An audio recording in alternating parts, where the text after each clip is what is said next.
support giving Hanover County broader local taxing authority, such as meals tax, as proposed in the Hanover legislative agenda for the 2011 legislature? Thank you. Again, just as we would prefer state decisions to federal decisions, we clearly prefer local decisions to state decisions. And so I would support greater flexibility in putting government closest to the people in making those decisions. I would not support a meals tax at this time. I did not support Mr. Ellis? I'd certainly support the option of having that at the local level. In general, I would support expanding the options that localities have to get revenues. I think the General Assembly has not been real good about fulfilling their fiscal responsibilities over the years, and there's a lot of unfunded mandates and a lot of expenses that are coming down to localities.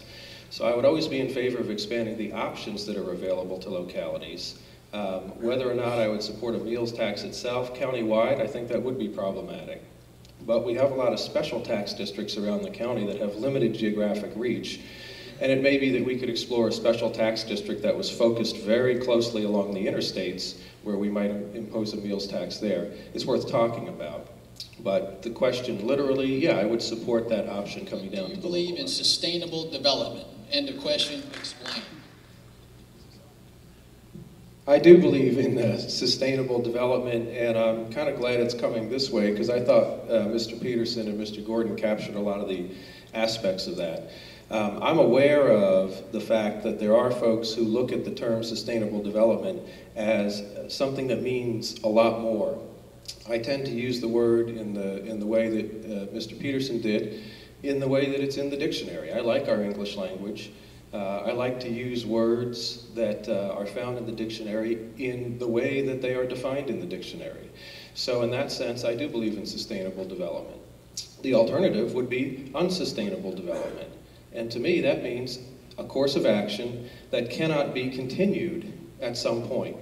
Hanover County is going to continue to grow.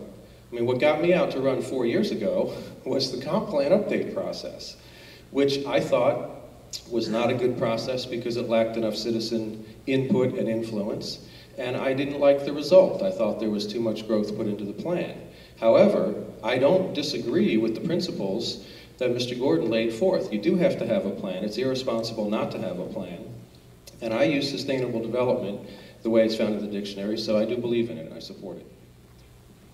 Well, again, with the previous question, what we're talking about here is government that is closest to the people. So back sometime, I believe in the 70s, we determined that we as Hanover County would have a comprehensive plan so that we could preserve rural areas, we could provide for suburban areas.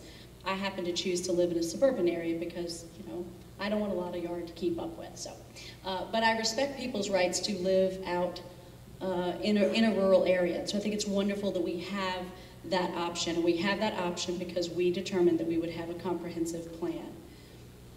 Now, property rights is something that it's very tricky because I may want, what I want to do with my property may not square with what my neighbor wants to look at when he gets up in the morning or she gets up in the morning. So your job as a supervisor is always to provide consensus, to protect people's constitutional rights. And we can give that a warm and fuzzy term like smart growth or sustainable development all we want, but in the end, it comes down to if personal inflation is 2% and population growth is 2%, what amount would you let spending go up by? Thank you. In my 20 years experience in the private sector, I can tell you that just because one area is increasing does not mean others have to increase. And I have a lot of experience with not just keeping costs at the status quo, but getting the same result with less. So I think that, you know, yes, inflation may rise, yes, population may grow, but we need to do everything we can to make sure that we keep our expenditures as low as possible. I'm going to borrow that answer as little as possible. I mean, it's hard to make that equation work without knowing more specifics. The private sector has made a science out of delivering less product for the same money or more money for a long time. We're paying a lot more at the grocery store than what we have been. A lot of those techniques can be used successfully in our government to increase efficiency. But I think as little as possible is the best answer you're going to have there. As at some point, your services will disappear if you're not keeping up with inflation. And population. 1 full minute on this one. When appointing a person to the school board, what are the 3 most important questions you would ask them?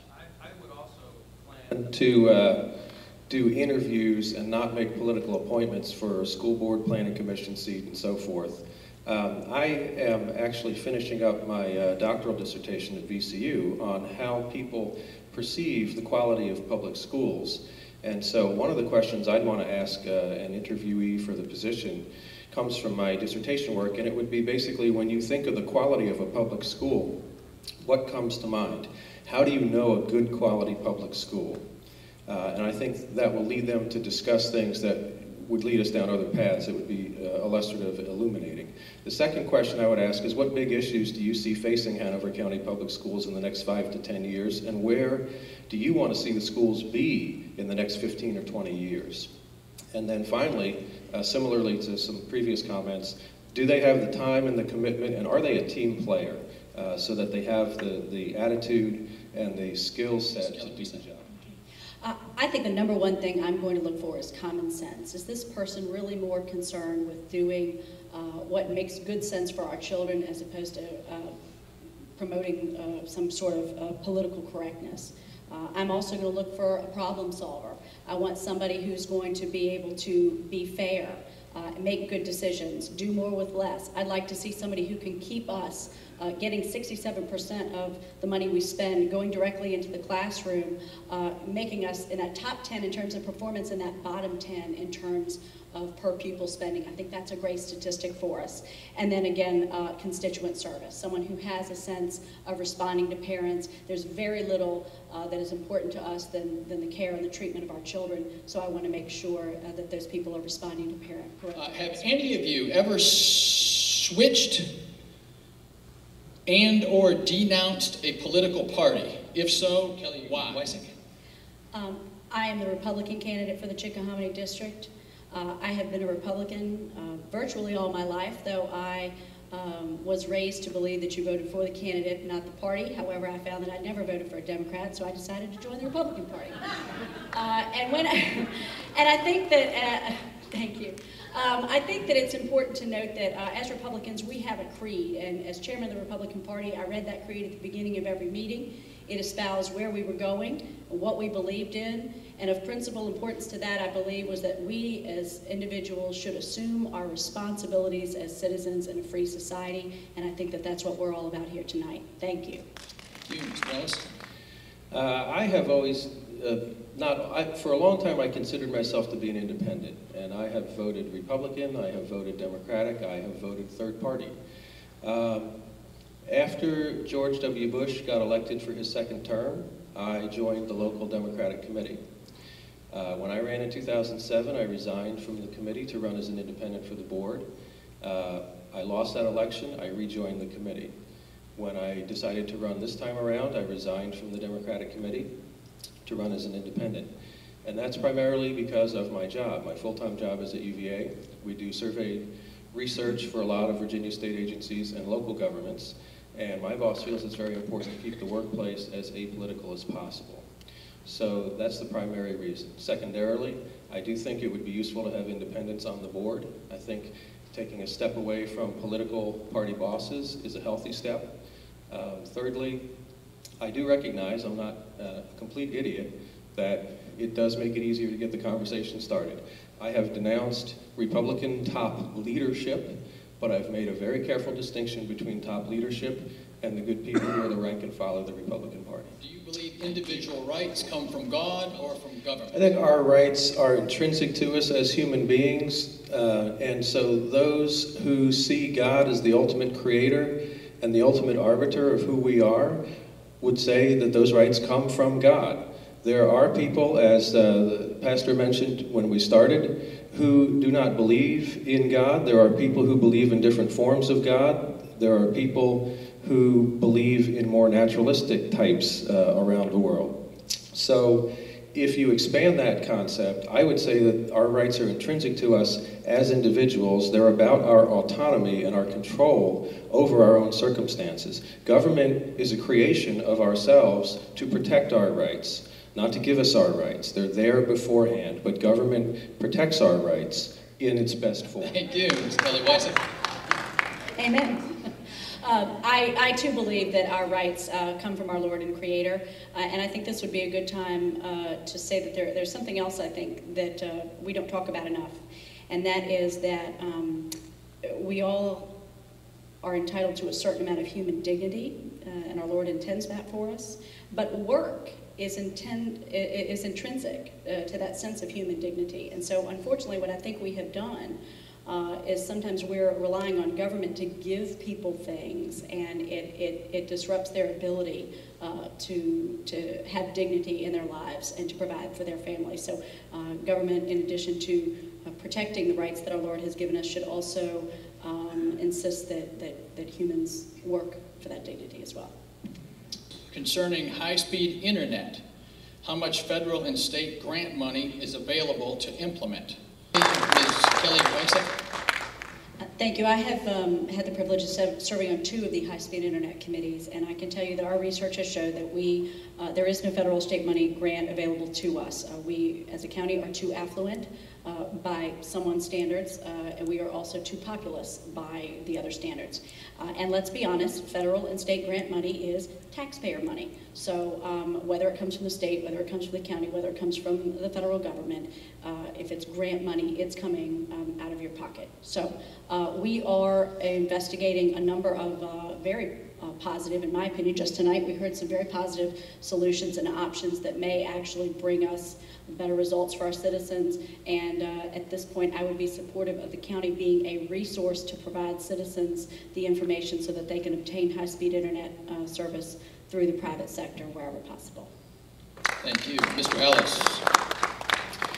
There's not a whole lot to add to this. The 3 of us are on the same committee, and Angela and I both served on the ad hoc committee that Mr. Gordon put together last summer. I had a hand in that report, and we've tried to keep all the options on the table, and one of the early things we did look at was grant funding from on high. And for the reasons mentioned, we're not in the tobacco settlement fund area in Southside. We're not rural enough. But when you listen to the people who came out to the 2 town halls that we had about this issue, they really need something done. The reason why there's a committee is because the private sector is not providing those services right now. People can't sell their homes without internet access. Their children can fall behind at school. There's major inconveniences because of this. We've gotten to the point where internet access is no longer a nicety. It really is part of modern life.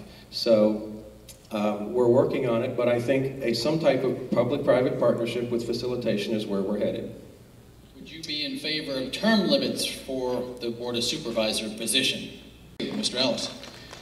I understand why the question would be posed. I understand the frustration with a system that's been created by the 2 political parties where majorities of districts every year go uncontested, where it seems to be very difficult to get people out of office even when their performance is not good.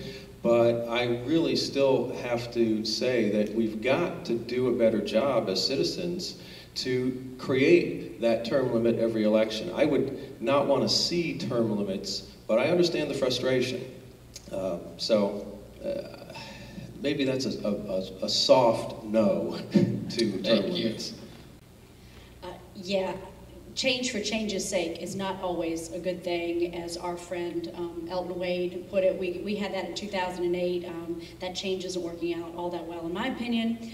So I think to try to apply a one-size-fits-all arbitrary limit may not be the smartest thing, and I encourage you, as I have always done, to go out and vote every time you get a chance. It's our constitutional obligation. It is our duty to go out and vote, and if you are not happy with the person who represents you, any person who represents you, contact them and then vote them out. Do you like the Tea Party principles? Limited government, less taxes, fiscal responsibility, constitutional adherence? Thank you, Ms. Kelly Weissek. Yes, I do. of primary importance among those goals. The top two for me would certainly be limited government and fiscal responsibility. And as local elected officials, our job is to focus on the pillars of local government, schools, public safety, and then services of certain citizens who are unable to, truly unable to provide for themselves. So special services there. I think the other portion of that is that fiscal responsibility, and again, I have a lot of experience in the private sector, ensuring that people are getting a good value for their money, that we're providing return on investment for the money that's entrusted to us. And let's face it again, you're entrusting your tax money to us, and you're expecting us to do right by you. Thank you, Mr. Ellis. I do, and I'm all about citizen engagement. It's really hard to find a group of citizens more engaged right now than the Tea Party. And I think that's really healthy for us, and I commend it. Fiscal responsibility, I see as the core message of the Tea Party, and I think that's a very important message for us. I think it keeps us on track. When we get into issues about how to interpret sustainable development or Agenda 21 issues, I think those are fringe issues that actually undermine the core message of the Tea Party. But yes, I am definitely in line with the core principles of the Tea Party. I think it's very healthy for our democracy. Let's go through the whole panel on this one. I recently refinanced my house, and the bank required the commercial appraisal to include at least 2 foreclosures to reflect market conditions relative to our Hanover County tax appraisal. What is your perspective on revaluation in our tax assessments to also include foreclosures and/or short sales? The way I understood the question, the homeowner was trying to refinance, and so if you're talking about taxes and assessments, you'd probably want to have the foreclosures included because it would lower your tax bill. But if you're trying to refinance your house, you probably want to exclude them because your refinancing package and maybe your ability to get a home equity line of credit is going to be based on a higher assessed value. So I think the question was actually kind of saying, I'm in a bad position because they are including these foreclosures. Now, having said all that, I think your supervisors on the board serve more as generalists than specialists. There's a relationship between the board and the county staff. There's a relationship between the board and technical experts out there. And this would be a situation where I'd want to also research it and learn more about this broader question. But I do think that Mr. Peterson and Mr. Gordon bring up a good point, that there may be nothing that a county government could do about the practices of the private sector banks. Yeah, I would actually echo quite a bit of what Debbie said, that we need to review our process and also take a look at what the state requires of us in order to make sure that we have an efficient and a fair process. Again, we don't want to be changing our laws based on market whims or what works for us now but may create problems down the road. So again, I would be certainly in favor, as John said, of a continual review of that process to make sure that it's fair. Thank you very much. The hour is getting a little bit late, so I think we'll get through a couple more questions. Let's keep it to a 30-second round this time for everybody. Let's go with this one for everybody. Would you support Hanover County adopting a policy of elected school board members? 30 seconds each. I, too, would not support at this time an elected school board. That may not be what some of you want to hear, but I think it's important that you know what my position on that would be. I believe it would lead to an increase in partisanship and rancor, empty promises, maybe even a call for a new taxing authority, and I think nobody would support that.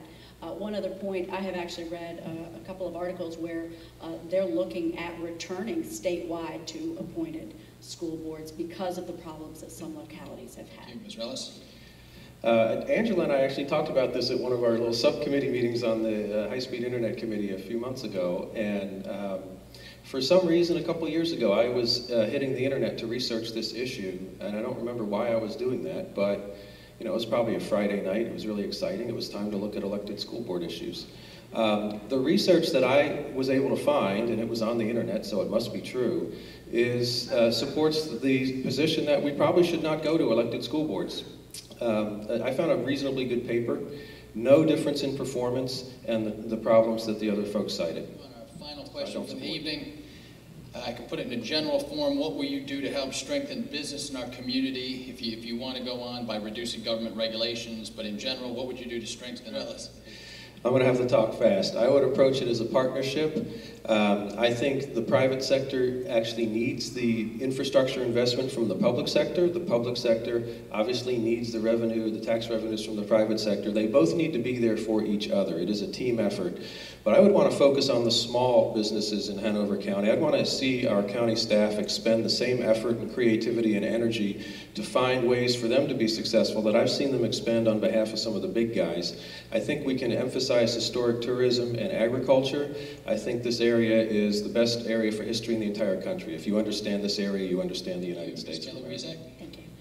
Again, going back to the business approach, to make sure we're bringing businesses to Hanover County, again, applying principles of continuous improvement to make sure that we're not just saying that we're open for business, but that we actually are open for business, that we're making it easier for businesses to come to Hanover. We want to leverage what we offer with good schools, safe communities, and sound financial management to bring those businesses in. It not only helps defray the tax burden, but then it also supports the existing businesses that we have here. So that is a win-win. And again, when we're talking about leveraging, I want to leverage what we have with bringing people who come to places like Bass Pro Shop to ensure that they are also coming and enjoying the many historic resources we have here.